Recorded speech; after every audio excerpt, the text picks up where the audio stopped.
How to add Gmail in Facebook. Hello everyone, this is Sabrina here to help you today. So without any further ado, let's get right into the video. First, launch your Facebook application. Then, tap on the menu bar from your top right corner. After that, scroll down and then go to Settings and Privacy. Then, go to Settings. After that, go to Account Center. Now go to Accounts. Go back and then go to Personal Details. Now go to Contact Info. Now, in order to add your email, go to Add New Contact, select Add Email, add your email address, and then select the account that you want to add the email to, and then you will be done.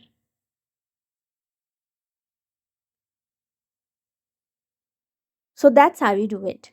Thank you for watching this video. Make sure to like, share, and subscribe to our YouTube channel. If you got any questions, comment them down, and I'll catch you in the next one.